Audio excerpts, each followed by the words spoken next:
కాబట్టి మిమ్మల్ని మా బిడ్డలాగా మా టీచర్స్ కానీ మేము కానీ ఎవరైనా దగ్గరికి చేర్చుకొని భవిష్యత్తు ఎట్లా ఉండాలా అని చెప్పి ప్రతి చిన్న తప్పును కూడా ప్రేమతో, అదేవిధంగా మీలో మంచి టాలెంట్ను పొగడ్తలతో చెబుతూ ఇన్నాళ్ళు ఒక భరోసాగా తల్లిదండ్రులతో పాటు పాఠశాల ఉపాధ్యాయులు కూడా ఉండేవారు. కానీ ఇప్పుడు ఇక ఇంటర్మీడియట్ ఎడ్యుకేషన్లో మీరు కొత్తగా అక్కడ చేరింటారు. మీ మనస్తత్వాలు కానీ మీ గుణగణాలు కానీ వారికి తెలియవు. కేవలం ఇంటర్మీడియట్ కానీ డిప్లొమా కానీ ఒక 2 or 3 years మాత్రమే మీరు అక్కడ ఉంటారు. కాబట్టి క్షుణ్ణంగా ఈ భవిష్యత్తుకు పునాది వేసేటువంటి ఈ సమయం ఆసన్నమైనది. కాబట్టి ఈ యొక్క పంచాయతీ చివరిలో అంటే ఇక 10 రోజుల 15 రోజుల వెళ్ళిపోతారు 10th క్లాస్ అనేటువంటి వాళ్ళకు 9th క్లాస్ విద్యార్థులు గౌరవంగా ఆదరంగా మిమ్మల్ని ఈ పాఠశాల నుంచి ఒకవైపు బాధతో చాలా చాలా బాధగా నేను మనం కలిసిమెలిసి ఉండి పంపిస్తూ మీరు బయటకు పోతున్నారు అనేటువంటి ఒక బాధ మనసులో చాలా నిగూఢంగా ఉన్నప్పటికీ ఇక మీరు కూడా భవిష్యత్తులో ఉన్నతమైన చదువులకు వెళ్ళాలి, కాలేజీ చదువులకు వెళ్ళాల్సింది కాబట్టి తప్పదు. కాబట్టి ఇది క్రమం. కాబట్టి మిమ్మల్ని ఆనందంగా మేము బయటికి పంపుతాము బ్రదర్స్ అండ్ సిస్టర్స్ అని చెప్పి 9th క్లాస్ వాళ్ళు గుండెల మీద చేయి వేసుకొని సంతోషంగా సగర్వంగా మిమ్మల్ని సాగనంపేటువంటి మీ ఫంక్షన్ ఇది. చెప్తూ ఉన్నాను సార్, పిల్లలు కొన్ని సబ్జెక్ట్స్లో డల్ ఉన్నారు, కొంచెం కేర్ తీసుకోండి. మనం అనుకున్న స్కోర్ రీచ్ అవ్వాలంటే ప్రతి ఒక్క టీచరు వాళ్ళకు పిల్లలకు సమయాన్ని కేటాయించుకొని ఎక్కువ టైం వాళ్ళతో స్పెండ్ చేసి ఆ స్కోర్ వచ్చే విధంగా చేయండి. Respected chairman sir, respected correspondent madam, respected teachers and my dear students, a pleasant good evening to all. Today 9th class students are giving farewell to 10th class students, which means to say goodbye to them and also express their wishes to lead the success and also future endurance.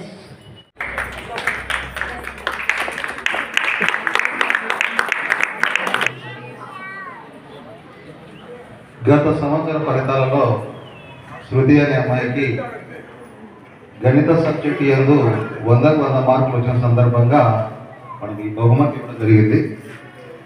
ఇది ఇలాగే continue అవుతానే ఉంటుంది, ఇదేం ఆగేది కాదు. సరే, ఏది ఏమైనా కానీ థ్యాంక్ యూనా. ఈ సంవత్సరం 10వ తరగతి విద్యార్థులు తమ విద్యాభ్యాసాన్ని పూర్తి చేసుకుని ఈ స్కూల్ వదిలి వెళుతున్న సందర్భంగా ఏర్పాటు చేసిన ఈ సమావేశానికి చేసినటువంటి తల్లిదండ్రులకు, అలాగే మేనేజ్మెంట్ వారికి, హెచ్ఎం మేడం గారికి మరియు నాతో ఉపాధ్యాయులు నమస్కారాలు. విద్యార్థులకు నా హృదయపూర్వక ఆశీస్సులు. ఇంతవరకు మనం 4 సెమిస్టర్లు ఒక ప్రీకర్ని కండక్ట్ చేసాం. అందులోని లోటుపాట్లను సరిదిద్దుకుంటూ ప్రతిసారి కూడా ఎగ్జామినేషన్ ఆఫ్ యూ ఎలా ఉంటుంది, ఎలా మీరు రాయాలి, ఎలా రాస్తే మార్కులు వస్తాయి అనే దాన్ని ప్రతి సబ్జెక్టు విషయ నిపుణులు కూడా ఇక్కడ మీకు బోధించడం జరిగింది. Not only for the students, sir చెప్పినటువంటి విషయం కేవలము స్టూడెంట్స్ మాత్రమే కాదు, that's a spirit to every teacher and every student.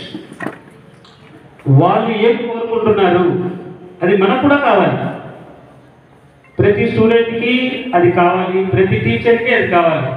మీరు మీకేం కావాలనో మీరు మర్చిపోతున్నారు అనే విషయాన్ని మేనేజ్మెంట్ బాగా గుర్తు చేస్తున్నారు.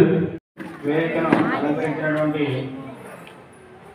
విద్యార్థి హై స్కూల్ చైర్మన్ సార్, అలాగే కరెస్పాండెంట్ మేడం లతా మేడం గారు, అలాగే హెచ్ఎం ప్రియాంక మేడం గారికి, అలాగే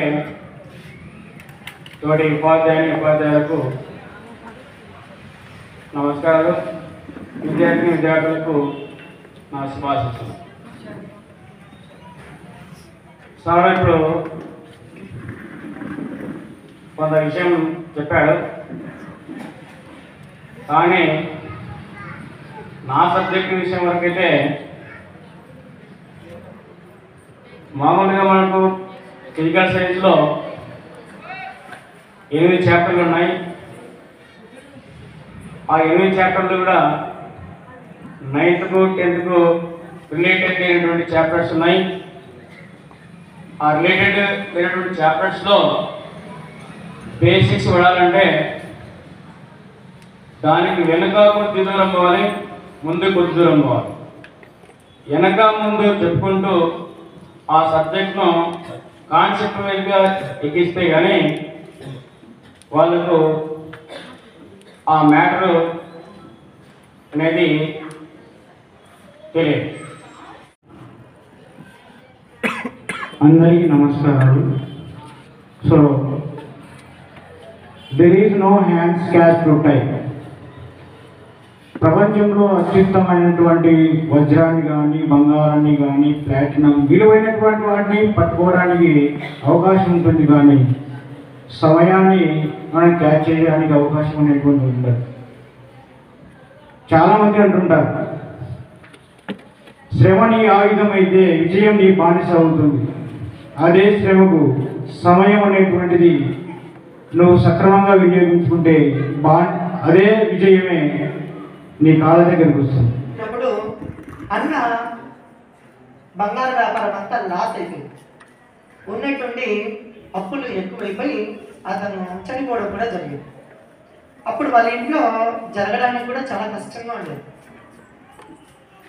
అప్పుడు వాళ్ళ అమ్మ, మనకి ఇంట్లో చాలా కష్టంగా ఉంది, ఇంట్లో పెద్ద కొడుకు ఉన్నాను నువ్వు, మన ఇంట్లో ఒక నెక్లెస్ ఉంది, నీలి రంగు నెక్లెస్, ఇది తీసుకెళ్ళి మీ బాబాయ్ ఒకటి అమ్మేసి డబ్బులు తీసుకురా అని చెప్తున్నాను. అప్పుడు అబ్బాయి అక్కడికి వెళ్తాడు, బాబాయ్ దగ్గరికి వెళ్ళి, బాబాయ్ అమ్మ ఇచ్చింది ఇదంతా తీసుకొని డబ్బులు అంటే ఇవ్వాలంట అని అంటాడు. అప్పుడు వాళ్ళ బాబాయ్, ఇప్పుడు బంగారు రేటు చాలా తక్కువగా ఉందిమా, ఇప్పుడు ఇది అమ్ముతే కదా సరిగ్గా రాదు, కాబట్టి కొంత సమయం తీసుకుందాం, అంతవరకు ఇది ఇంట్లోనే పెట్టు జాగ్రత్తగా, తర్వాత మనము అమ్ముకుందాం, మంచి డబ్బులు వస్తాయి అని బాబాయ్ అంటాడు. అలా నువ్వు ఖాళీగా ఉన్నావు కదా, అదేదో నా దగ్గర వచ్చి పని నేర్చుకో, మంచి ఫ్యూచర్ ఉంటుంది అని అబ్బాయికి సలహా కూడా ఇస్తాడు.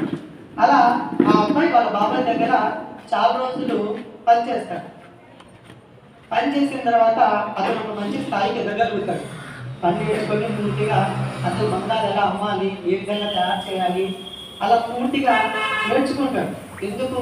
చిన్నప్పుడే వాళ్ళ నాన్న చనిపోవడం వల్ల కుటుంబ బాధ్యతలు మొత్తం అతని మీద పడడం వల్ల, బాబాయ్ నేర్పించినటువంటి విధి విధానాల వల్ల అతను మంచి ప్రయోజకుడు అవుతాడు.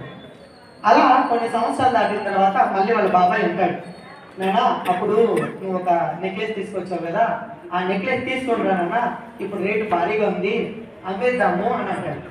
అప్పుడు ఆ అబ్బాయి ఇంటికి వెళ్ళి ఆ నెక్లెస్ చూస్తే మళ్ళీ తిరిగి ఇంటికి అదే షాప్కి వచ్చేస్తాడు.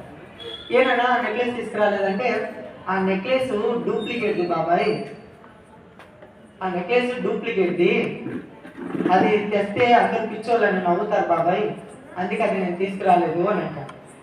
మళ్ళీ నువ్వు ఆ రోజు చూసావు కదా బాబాయ్, నువ్వు ఆ రోజే చెప్పొచ్చు కదా నాకు, అది డూప్లికేట్ది కదా, ఎందుకు చెప్పలేదు అని అంటాడు.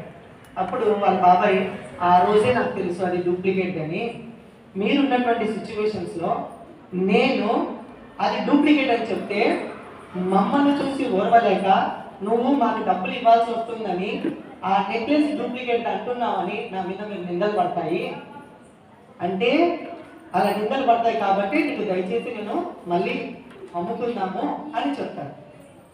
సో దీంట్లో నీతి ఏంటంటే, పెద్దవాళ్ళు చెప్పినప్పుడు వినడం పిల్లల బాధ్యత.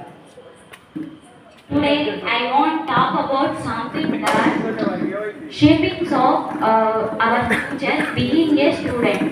When I say the student, I don't just mean someone is who one sits in the classroom.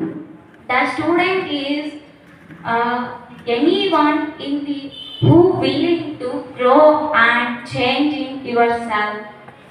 But the student life is just not about just books and exams. It is about the foundation of building of your life. We dream of life itself is the greatest thing. It is greatest teacher.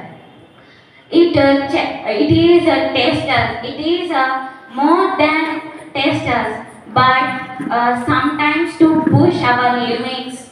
But these all things are we struggle, we suffer that, but we learn who are really true. Mahatma Gandhi said that live as if you were to die tomorrow. Live as if you were to die tomorrow. Learn as if you were to live forever. Sometimes we fall and grow up, but we just keep in your mind what is your dream, what is your vision. That is the main thing you fix in your mind. Anyone and Colin Powell said that there is no secret of success. There is no secret of success. The result of preparation and hard work, struggles, sacrifices, and learning from failure. Failure is the first step to begin again. It is not about the end.